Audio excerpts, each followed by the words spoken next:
नमस्कार, आप देख रहे हैं आर समाचार। खबर उत्तर प्रदेश के अयोध्या से है। अयोध्या के मिल्कीपुर में नगीना के सांसद और आज़ाद समाज पार्टी के अध्यक्ष चंद्रशेखर पहुंचे। यहां पहुंचकर उन्होंने प्रदेश की कानून व्यवस्था पर गंभीर सवाल उठाए। इस पर उन्होंने कहा कि कानून का कोई नामो निशान नहीं रहा और अपराधी खुलेआम घूम रहे हैं।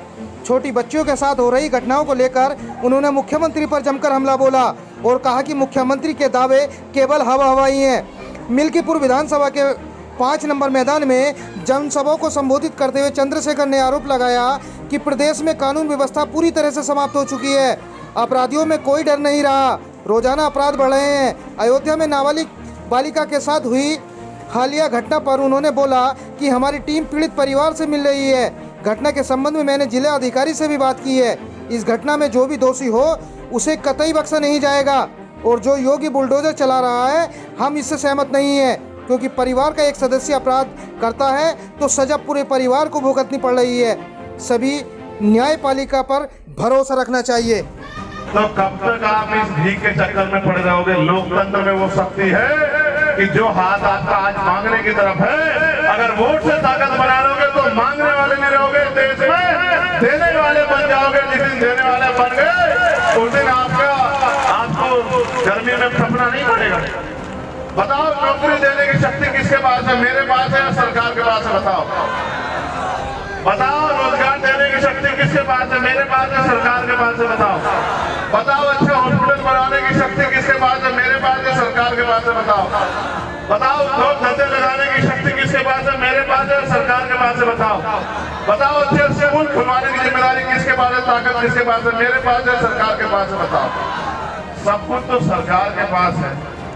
और आप अगर आप अपना उम्मीदवार उतारने जा रहे हैं, कौन उतार रहे हैं और कब तक उतारेंगे? कौन होगा? ये फैसला आप लेंगे, पार्टी लेगी। कौन होगा और कब तक उतारेंगे, पार्टी का फैसला है भाई। पार्टी जब चाहे ले लेगी। नहीं, चुनाव लड़ने की तैयारी में है, उपचुनाव ना लड़ेंगे ना। सांसद जी, आप अयोध्या आए हैं। यहाँ आज पिछड़े वर्ग की एक आज पिछड़े वर्ग की बालिका के साथ रेप हुआ है, गैंग रेप। तो क्या आप उससे अधिकारियों से बात की थी, हमारी टीम भी जाके उनसे मिली थी।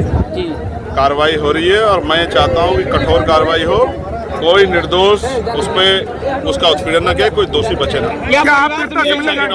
सुन लो पहले। नहीं, बुलडोजरी कार्रवाई से मैं सहमत नहीं हूँ।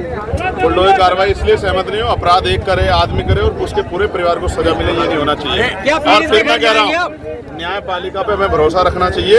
हमारी पीड़ित परिवार से वार्ता हुई है। मेरा ये मत है कि ऐसा ना हो राजनीतिक कारणों से निर्दोष लोगों पर कार्रवाई हो। मैं चाहता हूँ कोई भी दोषी, एक भी दोषी बचे ना, लेकिन निर्दोष उसको राजनीतिक कारणों से उसको सताया ना जाए, ये भी मैं चाहता हूँ। सांसद जी, आप जैसे अपने सांसद जी किसी पार्टी का नेता हो, चाहे भाजपा का हो, किसी पार्टी का। सांसद क्या आप पीड़िता से मिलने जाएंगे? मैं आपसे क्या कह रहा हूँ, हमारी टीम मिलके आई है और लगातार हम लोग उनके संपर्क में हैं। और मैं फिर आपसे कह रहा हूँ, आप ये समझो, मुझे कल इस बात का दुख हुआ कि हमारे साथी निषाद जी कल रो पड़े।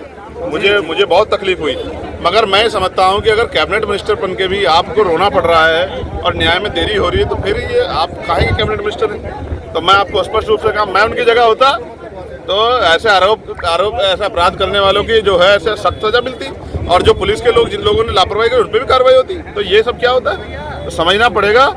और जिम्मेदारी ये है कि कानून व्यवस्था उत्तर प्रदेश में किस हाल की, इस बात को भी समझना पड़ेगा।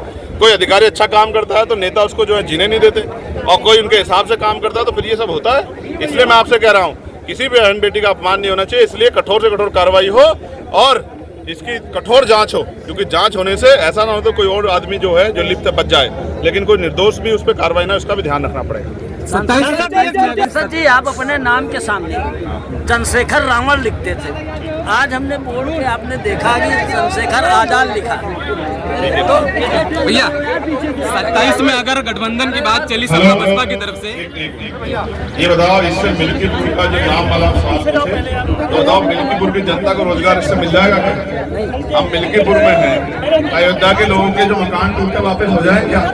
अकबरपुर का जो जमीन मकान जो गिरा दिए गए वो ठीक हो जाएंगे क्या? अरे काम की बात करो, नाम में क्या रखा है?